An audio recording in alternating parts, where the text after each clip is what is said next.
When the lawyer read the will aloud, the entire room erupted in cruel laughter. Sitting silently, in the corner, Amara Lewis, a 28-year-old widow, felt each chuckle cut deeper than any blade. Just 3 days after losing her husband in a tragic accident, she was now forced to endure another humiliation. This time delivered by the very family that had once pretended to accept her. The wealthy Harringtons had gathered like vultures around the polished oak table, ready to hear how the vast fortune of Daniel Harrington Jr. would be divided. The verdict was devastating. The Harrington heirs received everything of prestige, thriving companies, the lucrative investments, and of course, the family's luxurious mansion. Amara, however, was left with what they called an inheritance in her measure, a rotting house on the outskirts of town. Margaret Harrington, Daniel's mother, tossed a set of rusty keys onto the table with theatrical disdain. "That old ruin is more than you deserve," she sneered, her voice dripping with superiority. Her son smirked, whispering jokes about broken windows and collapsing walls, delighting in her supposed disgrace. Amara remained quiet, her hands trembling only slightly as she picked up the keys. For a moment, her eyes locked with Margaret's, one filled with contempt, the other with a calm resilience that unsettled even those who mocked her. They believed they had stripped her of dignity, leaving her with nothing but an abandoned wreck. Yet, deep inside, Amara understood something they did not. Daniel had once hinted that the property carried a significance far greater than its outward appearance. As the Harringtons congratulated themselves, Amara stood and offered only 4 simple words, spoken with measured grace. "Thank you for everything." The remark was so unexpected, so composed, that a brief silence fell over the room before the laughter resumed. With the keys in hand and her head held high, she walked away from the mansion, carrying not just the weight of her loss, but also the spark of a secret her late husband had left for her. Alone, what the Harringtons thought was an insult would soon prove to be the beginning of a revelation powerful enough to turn their arrogance into ashes. When Amara Lewis finally drove down the dirt road that wound like a scar through the forest, her heart pounded with a mixture of dread and anticipation.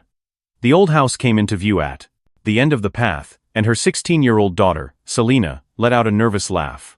"Mom, this place looks haunted," Selena muttered, her voice half joking but her wide eyes betraying unease.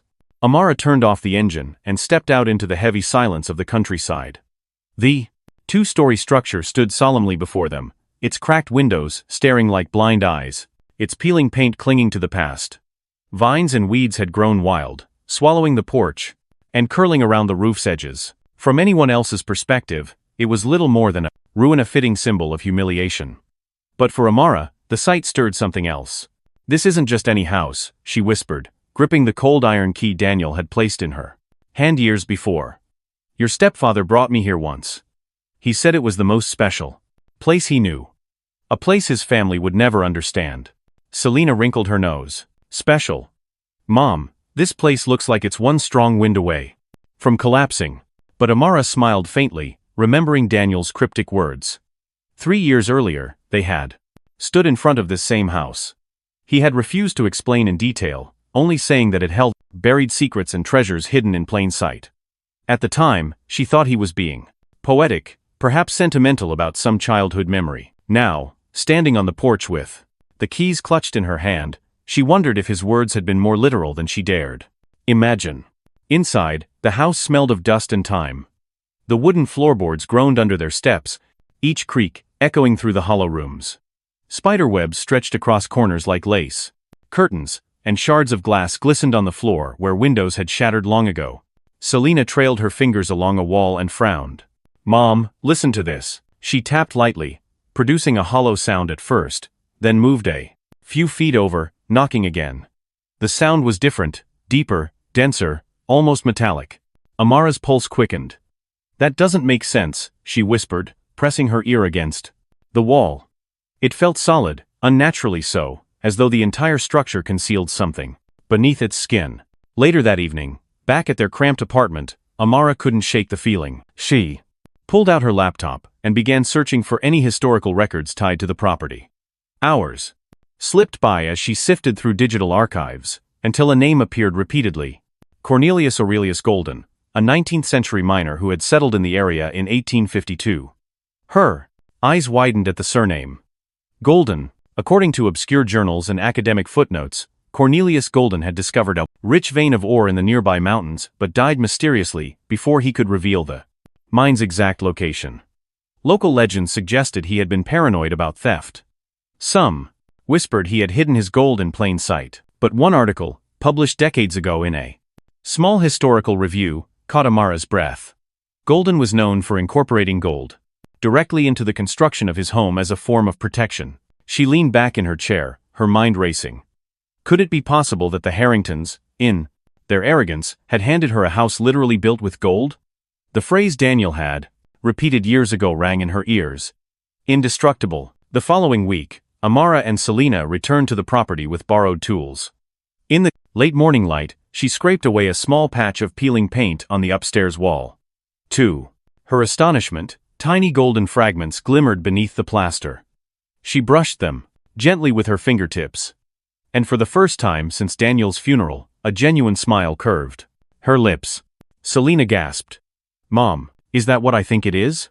Amara exhaled slowly, her chest tight with both fear and wonder. "Yes, I think it is."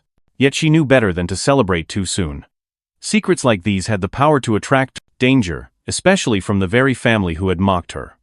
The Harringtons would never forgive themselves for giving away something of such immense value, and if they discovered the truth before she was ready, they would stop at nothing to reclaim it. That night, she pored over more research, mapping every scrap of information she could find about Cornelius Golden and the property's history. It became clear that Daniel had not been confused in his final months, as his family claimed. He had been deliberate. He had left the house to her because he trusted her to uncover its truth, and to protect both herself and Selina from the Harringtons' greed. The next day, Amara confided in an old family friend, Dr. Samuel Chen, a respected geologist at the local university. When she described her discovery, Samuel listened intently, his expression shifting from curiosity to shock. "Amara, it's not impossible," he said carefully. "In fact, there are documented cases of 19th-century miners mixing precious metals into construction to safeguard their fortunes. If Cornelius Golden really built this house using gold, then what you have is extraordinary. But you must be cautious. If word gets out, people will come after you, not just the freight Harringtons." Over the weekend, Samuel brought portable detection equipment to the house. Together, they scanned wall after wall, floor after floor. Each reading sent a chill through Amara. The signals were consistent, strong, undeniable. Finally, in the master bedroom, the machine emitted a high-pitched tone that confirmed the unthinkable. "Amara," Samuel whispered, staring at the data, "this house, it isn't just ornamented with gold. The entire structure contains it. Walls, beams, foundations, it's all here. You're sitting on a fortune."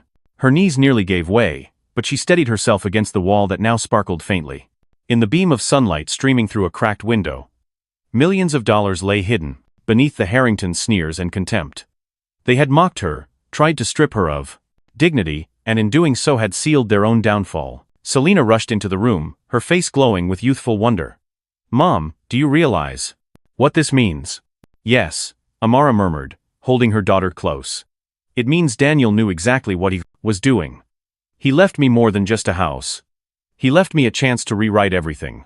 As mother and daughter stood in the golden-lit room, a quiet determination settled over Amara. The Harringtons had laughed at her, believing they had condemned her to ruin, but soon, they would learn that the ruin they mocked was worth more than all their wealth combined. 3 days after her first visit to the property, Amara's phone rang. The caller ID made her stomach tighten. Thomas Harrington, Daniel's arrogant older brother. She hesitated before answering, already bracing herself for the venom that always laced his voice. Well, Thomas slurred, his words thick with alcohol. "I hope you're enjoying your inheritance, Amara. Dad always said that house was cursed. You know how much money he wasted trying to tear it down in the 92nd? Too solid," the contractors said. "Too damn solid. Guess now it's your problem." Amara forced her voice to stay calm. "Too solid? What do you mean by that?" "It means you're going to spend more trying to fix that dump than it'll ever be worth. Or, better yet, you can give up and live in the slum where you belong.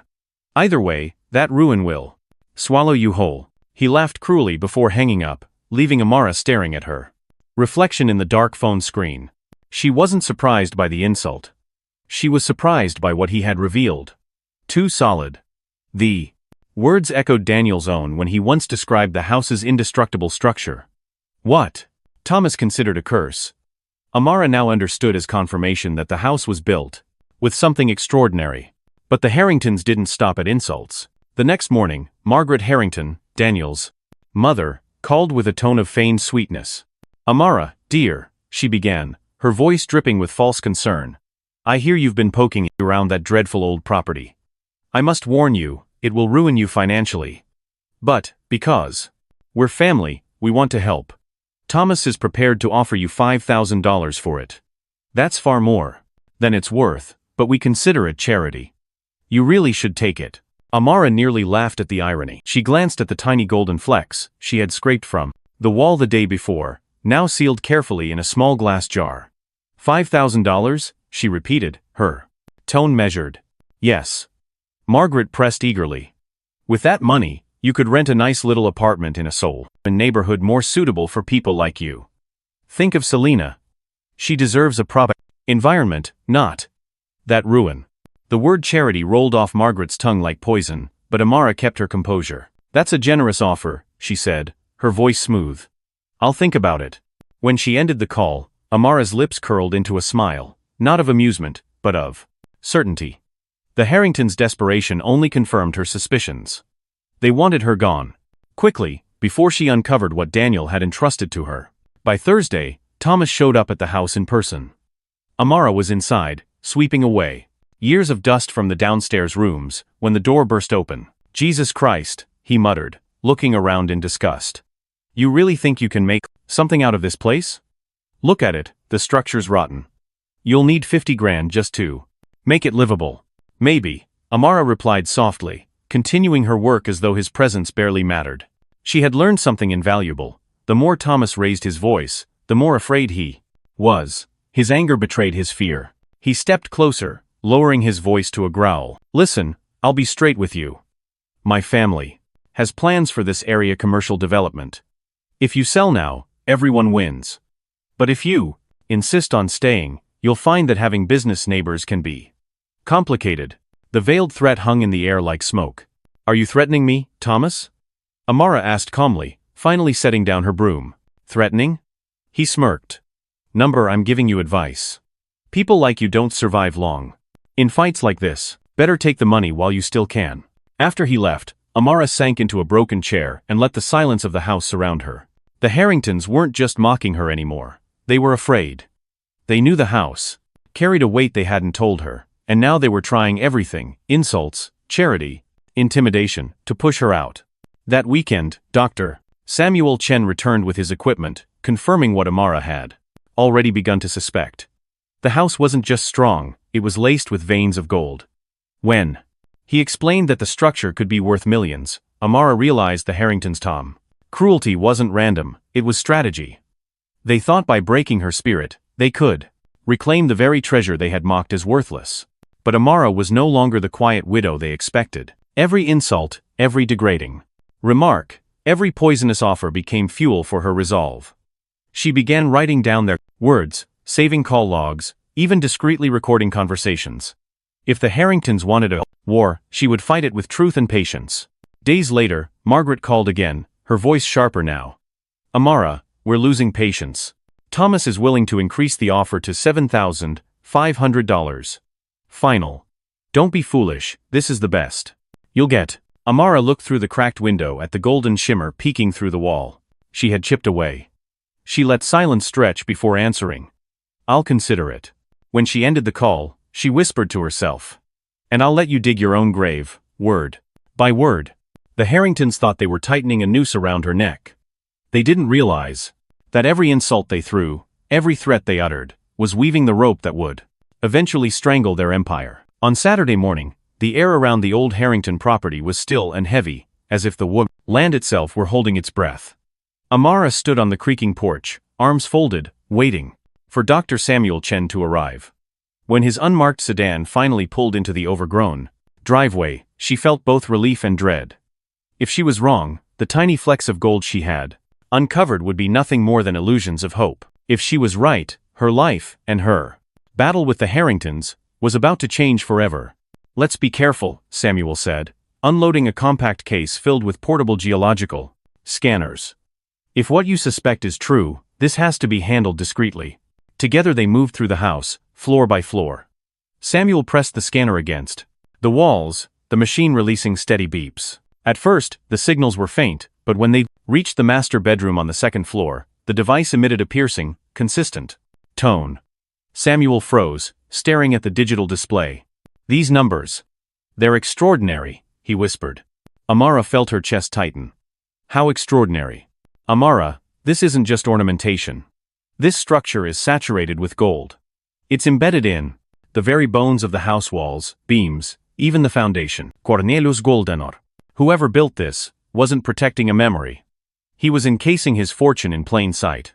Her knees nearly gave out. She steadied herself against the wall, her fingers brushing over the well surface that glimmered faintly in the shafts of sunlight. How much?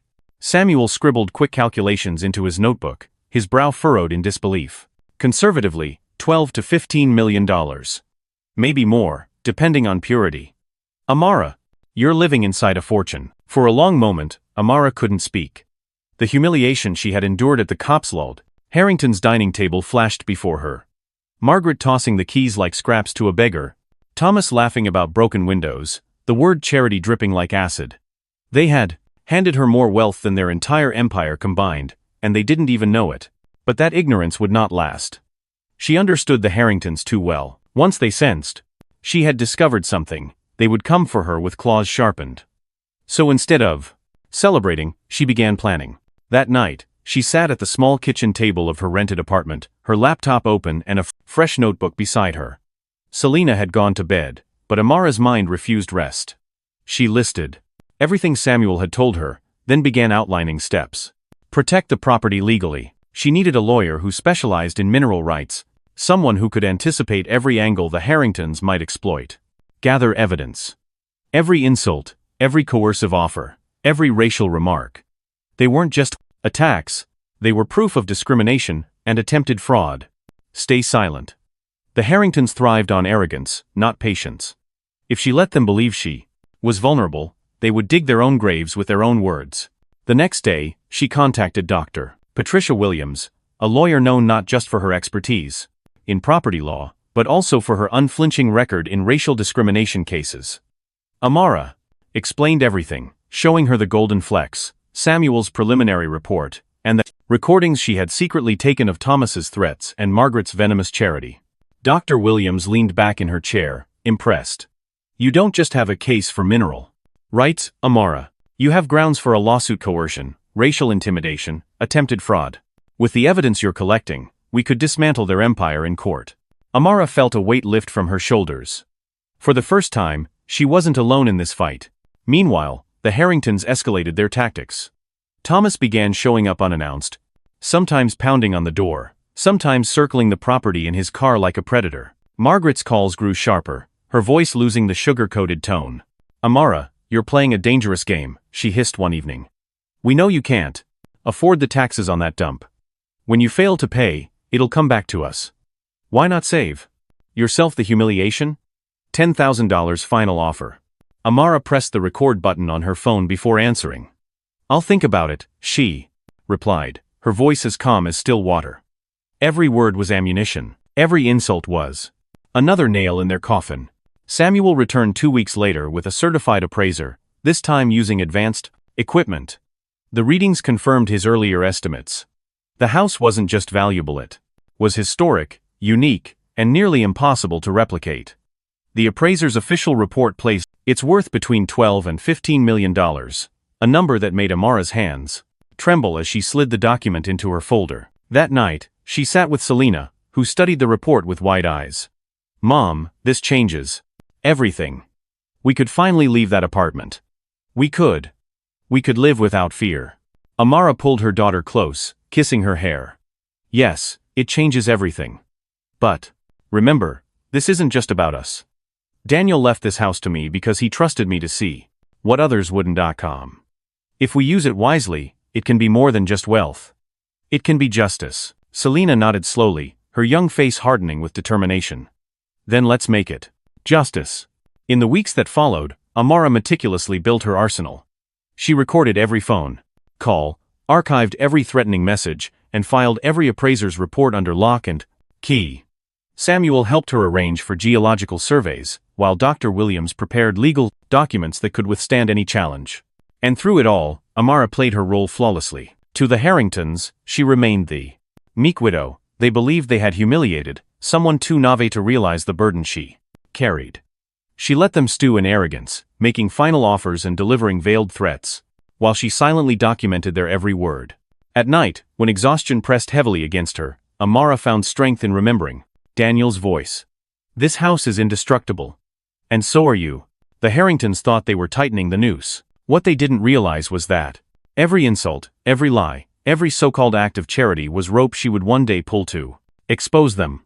When the moment came, Amara would be ready, not just to defend herself, but to rewrite the action story entirely. The mahogany conference table gleamed under the fluorescent lights, its polished surface reflecting the tension that hung in the air. At precisely 2 o'clock, the Harringtons entered the lawyer's office, like predators circling wounded prey. Thomas Harrington wore a smug grin, a bottle of champagne discreetly tucked into his leather briefcase. Margaret Harrington carried a bouquet of lilies, announcing with false sweetness that they had brought with them to celebrate Amara's sensible decision. Amara Lewis was already seated at the far end of the table, a folder resting in front of her like a silent weapon. Beside her sat Dr. Patricia Williams, poised and confident, and a seat was reserved for Dr. Samuel Chen, who had promised to arrive with final documentation. Selina waited outside in the reception area, her eyes bright with anticipation, as though she sensed that history was about to shift. "So," Thomas said, rubbing his hands together with the glee of a man certain of victory, "let's get this over with. $10,000, final offer. It's more generosity than you deserve, Amara, considering the taxes you'll save. You should be thanking us." Margaret nodded in agreement, sliding a pen across the table. "Yes, dear. It's more than fair. We all know that property is worthless. You'll only ruin yourself clinging to it. Better to let us handle things properly." For a moment, Amara said nothing. She allowed the silence to thicken, watching the smug expressions on their faces. Then, with deliberate calm, she pushed the folder across the table. "You're right," she said softly. "The property has been appraised. 3 independent experts. In fact," Thomas chuckled, opening the folder carelessly, as though expecting to see numbers he could mock. But as his eyes landed on the bold figure stamped on the first page, the blood drained from his face. His hands began to tremble. 11 million? He stammered. "Conservative," came a firm voice from the doorway. Dr. Samuel Chen stepped inside, holding another set of documents. "After further testing, the value is estimated between 12 and 15 million, depending on purity." Margaret snatched the papers from Thomas, her eyes widening with horror as the truth set in. This can't be right. Gold? How could you possibly know?" "Because Daniel told me," Amara interrupted, her voice steady. "He discovered it months before he died. He left the house to me because he knew you would laugh, because he knew your arrogance would blind you. And he was right." Thomas shot to his feet, knocking his chair to the floor. "Impossible. Father would have told us. He would never hide something like this from his family." Amara leaned forward, her gaze sharp as a blade. "The same way you hid embezzled funds from the family business, Thomas? The same way you tried to sell property without the Cation.com consent of other heirs?" With that, she slid a second folder across the table. Inside were bank statements, investigator reports, and recordings, evidence Daniel had gathered before his death, evidence Amara had carefully preserved. The color drained from Thomas's face entirely. Margaret, meanwhile, looked as though she had been struck. You've been recording us?" she whispered. Amara tapped her phone, and the room filled with Thomas's unmistakable voice, recorded during one of his drunken calls. "Let her fight it in court. A poor black woman against our family. She'll give up in 2 weeks when she realizes she can't afford lawyers." The words echoed like a death knell. Margaret covered her mouth, tears staining her mascara. Dr. Patricia Williams leaned forward, her tone professional yet cutting. "In addition to the mineral rights, my client is suing the Harrington family for racial discrimination, coercion, and attempted will fraud. The evidence is overwhelming. You've not only underestimated her, you've incriminated yourselves." The silence that followed was suffocating. Thomas tried to recover, his voice shaking. We can work something out. You get the house, but we split the profits. 50-50, that's fair. Amara rose to her feet, gathering her documents with measured grace. Thomas, you tried to steal $15 million from a widow and her daughter. Now you want to negotiate? The property is mine, the lawsuits will proceed, and you have 72 hours to vacate any holdings still tied to Daniel's estate. The investigator discovered unpaid inheritance taxes, and I will not cover your debts.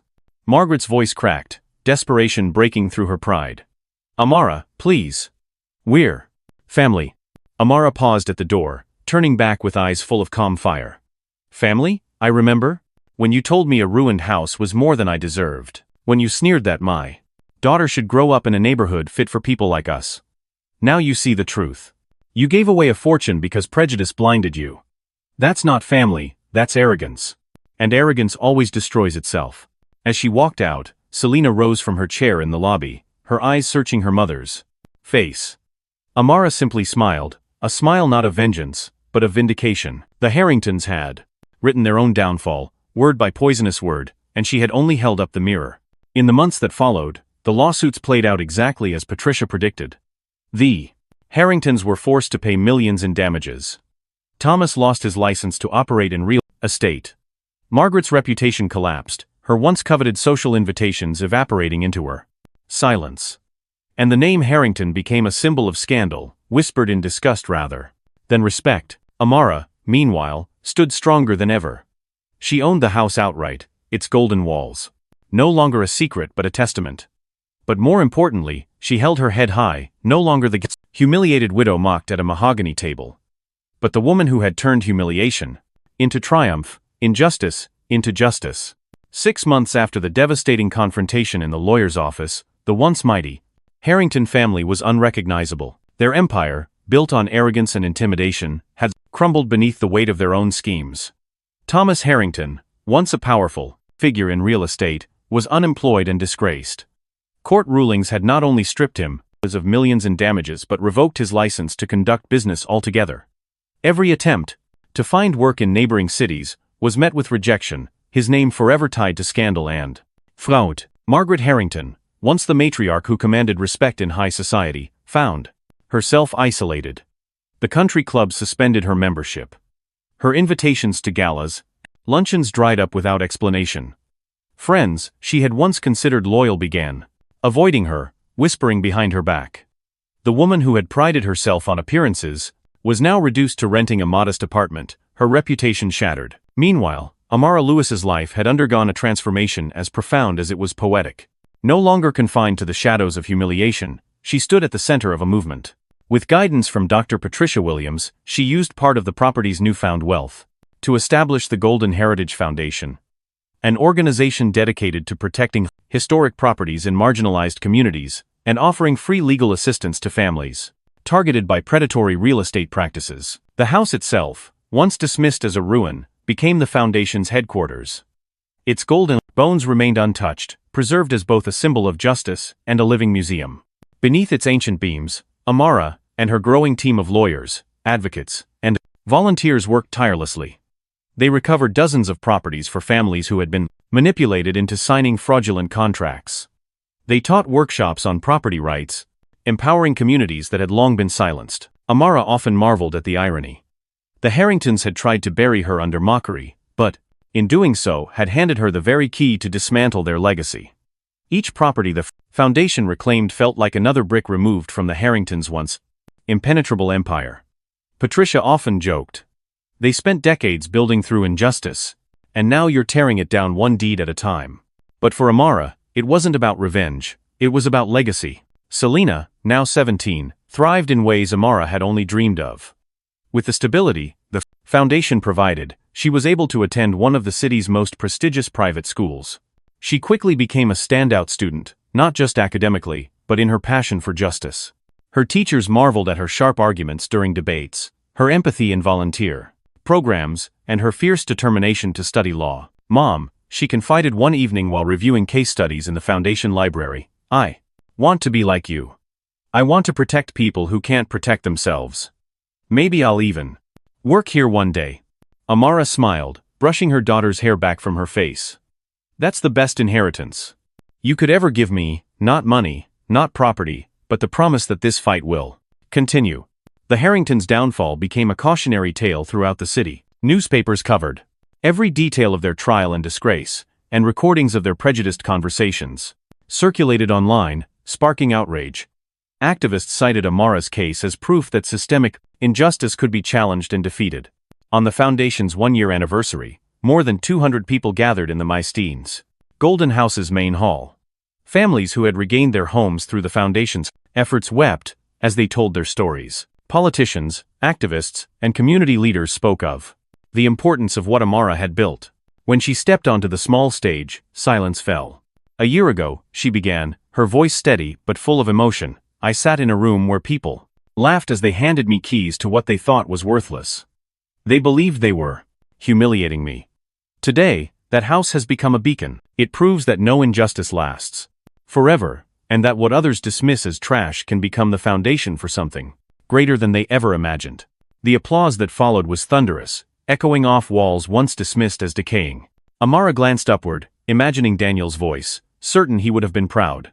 Yet even in triumph, compassion guided her. Months after their disgrace, Margaret called Amara with a trembling voice, confessing that Thomas had spiraled into drinking and despair. At first, Amara considered hanging up, but then she remembered her own words to Selena, that justice was not about vengeance. The Foundation has a rehabilitation program, Amara told her firmly. If Thomas is willing to participate in sessions on racial reconciliation and accountability, we can help him find housing and meaningful work. But this isn't about saving face. It's about learning, growing, and repairing what was broken. To Margaret's astonishment, Amara kept her word. Thomas entered the program, sitting week after week with other men and women, as they confronted the realities of privilege and prejudice. For the first time in his life, he seemed to listen. Margaret herself never attended, but she sent a formal letter of apology that the local newspaper published, acknowledging her cruelty. It was a small step, but a step nonetheless. As the seasons changed, the Golden Heritage Foundation expanded beyond Amara's imagination. Branches opened in nearby cities, and national organizations reached out for collaboration. Selena prepared her university applications, determined to study law at Harvard, inspired by her mother's resilience. One evening, as they sat together on the porch of the Golden House, Selena turned to her. "Mother, do you ever feel angry at them? At what they did?" Amara gazed out at the sunset, the golden walls glowing softly behind them. "Anger eats you from the inside," she said quietly. "I chose to use that energy to build something they could never destroy. The best revenge isn't destroying your enemies, it's becoming so successful that they become irrelevant." Selena leaned against her, smiling. Together, they watched the sky darken, their hearts lightened by the knowledge that what once began as humiliation had grown into a revolution. The Harringtons had tried to bury Amara in mockery, but instead, they had planted the seed of her greatest triumph.